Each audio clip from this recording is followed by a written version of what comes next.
EF का मतलब होता है price of factor of production. Price of factor of production बच्चों क्या होता है कि मतलब किसी भी बनाने में, किसी भी सामान को बनाने में, क्योंकि आप कोई सामान अगर बना रहे हो तो उसमें कुछ फैक्टर लगते हैं, ये हमने पढ़ा था। फैक्टर ऑफ प्रोडक्शन क्या होते हैं कि किसी भी सामान को बनाने में जो जो चीजें यूज हो रही है वो, तो मतलब अगर मैं यहां से बोलूं फैक्टर ऑफ प्रोडक्शन क्या होता है, फैक्टर ऑफ प्रोडक्शन क्या होता है, फैक्टर ऑफ प्रोडक्शन। तो भैया फैक्टर ऑफ प्रोडक्शन होता है कि मतलब एक चीज को बनाने में क्या क्या चीजें यूज हो रही है। भैया अगर कोई भी सामान बनाएंगे उसको सामान में लैंड, लेबर, कैपिटल, एंटरप्रेन्योरशिप, ये सारी चीजें यूज होती हैं। मतलब भैया अगर मैं कोई सामान बना रहा हूं, तो मार्कर बना रहे हैं, तो इस मार्कर को रखने के लिए जगह चाहिए, भूमि चाहिए, लैंड। भैया इस मार्कर को बनाने के लिए वर्कर चाहिए, उसको लेबर देंगे, ठीक है। भैया इस सामान को बनाने के लिए पैसा चाहिए, कैपिटल। और एंटरप्रेन्योरशिप मतलब ये सारा चीजें हम सेटअप करेंगे उस बिजनेस को, एंटरप्रेन्योरशिप बोल देंगे। तो ये 4 फैक्टर ऑफ प्रोडक्शन चाहिए होते हैं, ठीक है। अब सोचो, एक एग्जांपल लेते हैं। 2 बच्चे हैं, एक है, मानते हैं एक है हमारा सोनू और एक है हमारी सोनी, ठीक है। भैया मैंने सोनू को बोला कि सोनू, मैंने सोनू को भी 1000 रुपए दिए और मैंने सोनी को भी 1000 रुपए दिए। एक सोनू को भी 1000 रुपए दिए और सोनी को भी 1000 रुपए दिए। अब सोनू को बोला मैंने, मैं तुम दोनों को ना पूरी क्लास को लड्डू खिलाने हैं। अब भाई सोनू जो है उसने बोला कि भाई मेरे तो बहुत सारे दोस्त हैं, अब मैं 1000 रुपए में इतने सारे दोस्तों को कैसे लड्डू खिला पाऊंगा। तो सोनू ने क्या करा, सारी लो क्वालिटी के रॉ मटेरियल खरीद लिया। जैसे इसने बेसन खरीदा, मान लेते बेसन के लड्डू बना रहा था, इसने घी खरीदा या खोया खरीदा,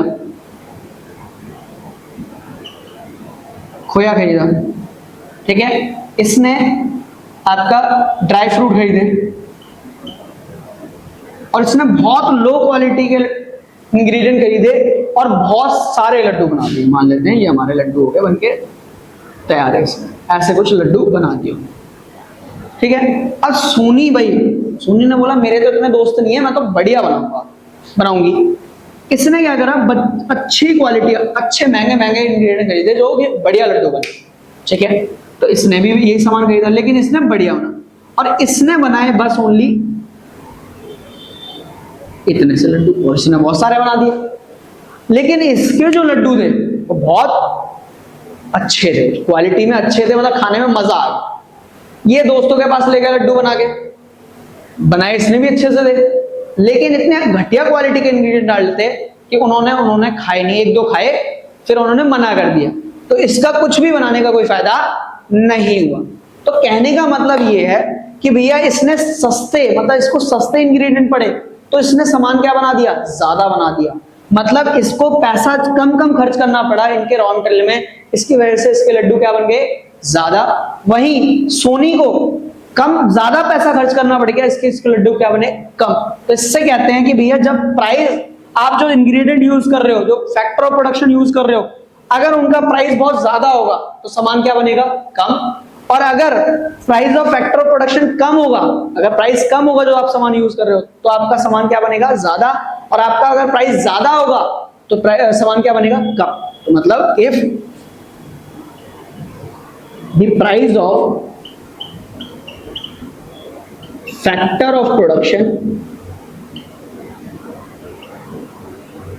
ब्रैकेट में लिखना land, labour, capital and entrepreneurship, ठीक है। Land, labour, capital and entrepreneurship is higher then supply falls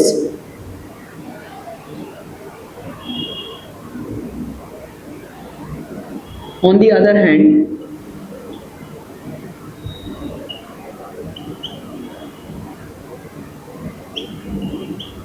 if price of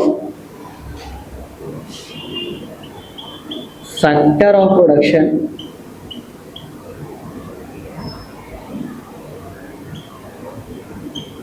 is lower than supply rise. Supply क्या हो जाएगी, बढ़ जाएगी। तो भैया फैक्टर ऑफ प्रोडक्शन जो है वो अगर उनका प्राइस ज्यादा होगा तो सप्लाई कम हो जाएगी, लेकिन price of factor of production अगर कम होगा तो सप्लाई क्या हो जाएगी, बढ़ जाएगी। इतने से तो ये हमारे हो गए हमारे इंडिविजुअल डिमांड सप्लाई को इफेक्ट करने वाले फैक्टर। चलिए इसको नोट डाउन कर लीजिए अच्छे से, ठीक है। चलिए बच्चों आगे का टॉपिक हम स्टार्ट करते हैं। हमने individual market determinant of individual supply कर लिए थे, अब हम मार्केट सप्लाई की बात करेंगे आज, ठीक है। मैं सबको रब कर देता हूं।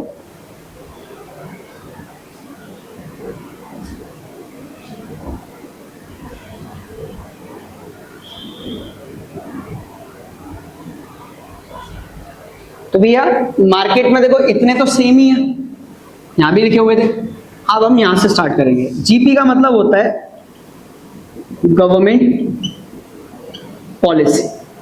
तो भैया गवर्नमेंट पॉलिसी का मतलब है कि गवर्नमेंट अगर आप पे ज्यादा टैक्सेस लगाएगी, सोचो गवर्नमेंट ने टैक्सेस बढ़ा दी तो आपके पास पैसा कम बचेगा अपना बिजनेस चलाने के लिए। अब कम पैसा बचेगा तो आप सप्लाई भी क्या कर पाओगे, कम ही कर पाओगे, कहने का मतलब ये है। तो और अगर आपके पास गवर्नमेंट ने टैक्सेस कम कर दिए, सब्सिडीज बढ़ा दी, आपके टैक्स कंसेशन दे दिया, तो आपके पास ज्यादा पैसा बचेगा। अब ज्यादा पैसा बचेगा तो आप ज्यादा सामान बना पाओगे। तो if government policy is favourable, अगर आपके लिए फेवरेबल है,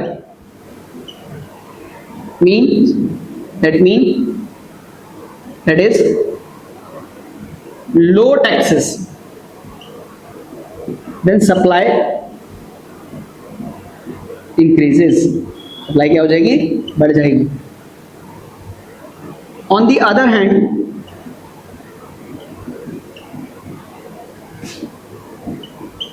if government policy is unfavorable,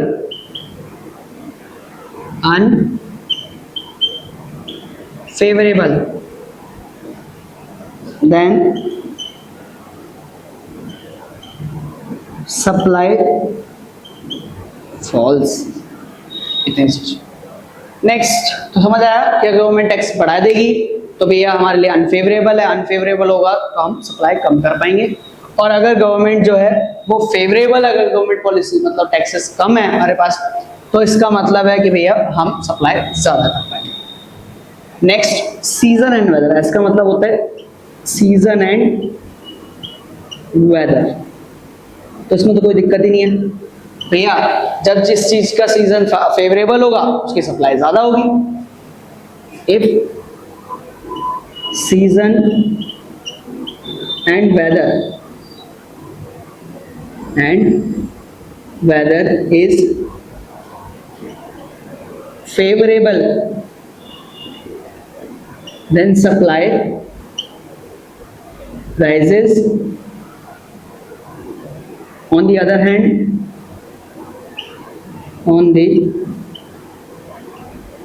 hand when season and weather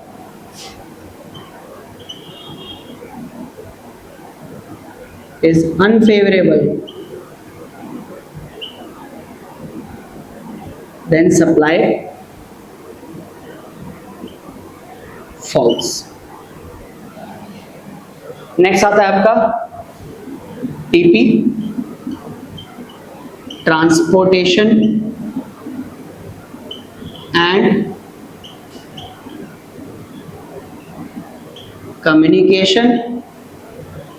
तो अगर ट्रांसपोर्टेशन कम्युनिकेशन इजी होगा तो वहां पे सामान रॉ मटेरियल की अवेलेबिलिटी बहुत आसान हो जाएगी। सोचो जहां पे ट्रांसपोर्टेशन इजी पहुंच सकता है, मतलब कोई भी गाड़ियां पहुंच सकती हैं, तो वहां पे रॉ मटेरियल इजीली पहुंच जाएगा मेरे पास तक और मैं सामान बना दूंगा। अगर मेरे पास रॉ मटेरियल टाइम से नहीं पहुंच पाएगा, मैं फोन में ला रहा हूँ, भैया फोन उठाया नहीं उसने, तो भैया मुझे रॉ मटेरियल भी कब लेट मिलेगा, सप्लाई भी नहीं कर पाऊंगा। तो if transportation and communication is favorable then supply rises and vice versa। EX का है क्या, expected price in near future, expected price in near future। अब समझिए, अगर सोचिए आप दुकान चला रहे हैं और कोई सामान है जिसका प्राइस एक हफ्ते बाद बढ़ने वाला है, ठीक है, जो कि सामान आज 10 रुपए का बिक रहा है, वही चीज वही अगले हफ्ते 20 रुपए का बिकेगा, तो आप क्या करोगे, आज सामान देखोगे उसको या 20 दिन बाद देखोगे। ऐसा सोचो कि मान लो आपको पता है आपके पास कुछ झंडे हैं जैसे फ्लैग, और 10 दिन बाद रिपब्लिक डे है और आपको पता है रिपब्लिक डे पे डिमांड बहुत ज्यादा होती है फ्लैग्स की, और उनका प्राइसेस भी क्या हो जाता है, बढ़ जाता है।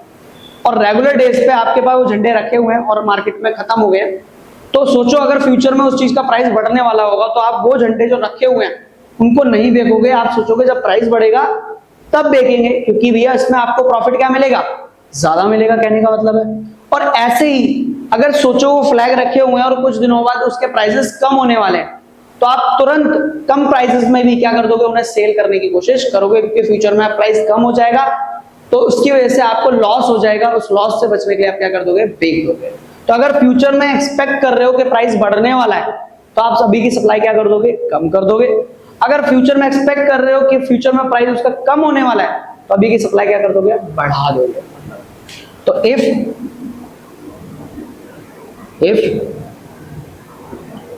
producers expect that price of particular commodity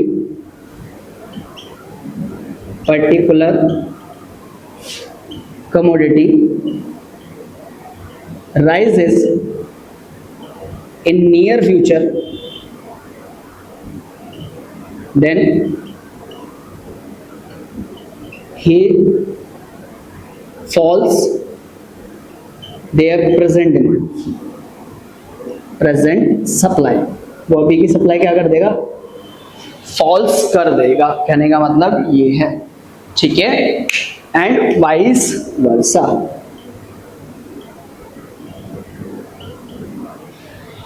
so vice versa, ठीक है। चलिए इसको नोट डाउन करिए, बहुत अच्छे से पढ़िए, ठीक है। तो ये हमारा हो जाता है हमारा determinant of factor affecting supply, individual के भी कर लिए हमने और मार्केट सप्लाई के भी कर लिए। चलिए नोट डाउन करिए।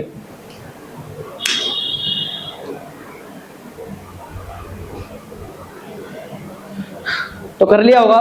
तो बच्चों एक टॉपिक और हम खत्म कर लेते हैं आज, ठीक है, जो कि हमारा है लॉ ऑफ सप्लाई, ठीक है। इंपॉर्टेंट टॉपिक है, आपके एग्जाम में आ सकता है।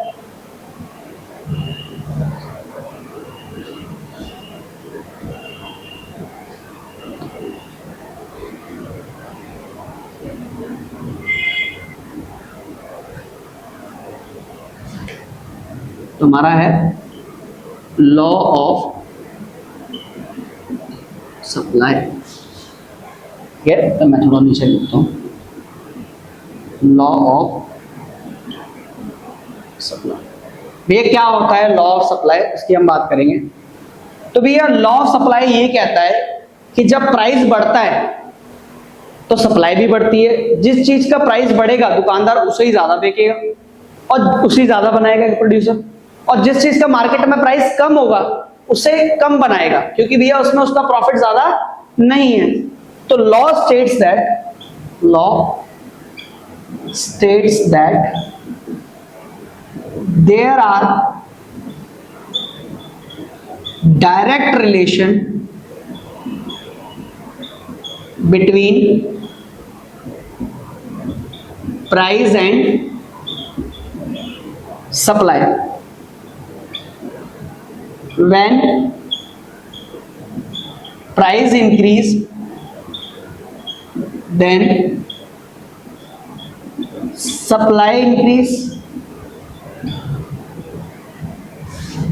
And vice versa.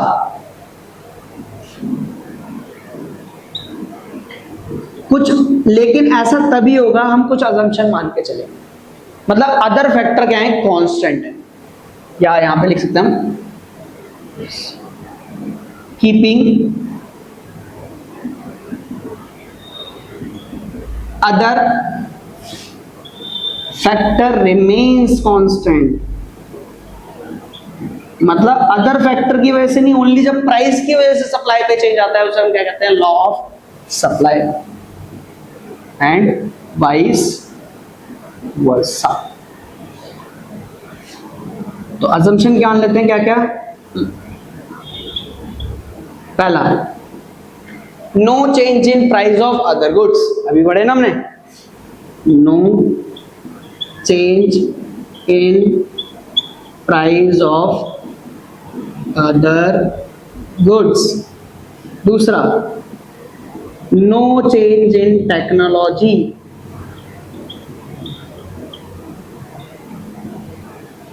Next no change in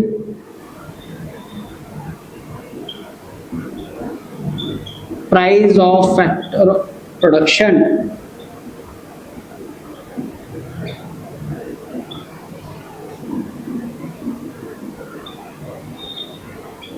No change in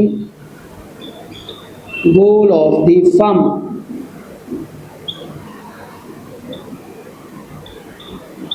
No change in season and weather.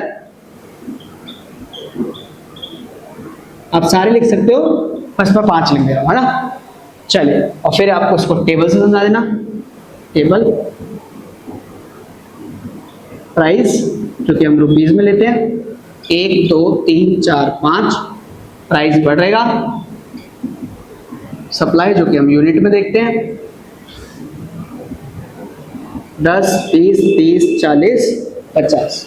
तो प्राइस बढ़ रहा है तो सप्लाई भी बढ़ रही है। फिर इसका डायग्राम बना देना आप। ये हमारा क्या बनता है, सप्लाई कर्व। ये हमारा प्राइस और ये हमारी क्वांटिटी सप्लाई।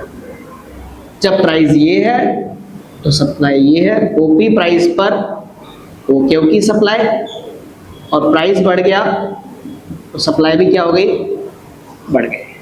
और जब प्राइस कम हो जाएगा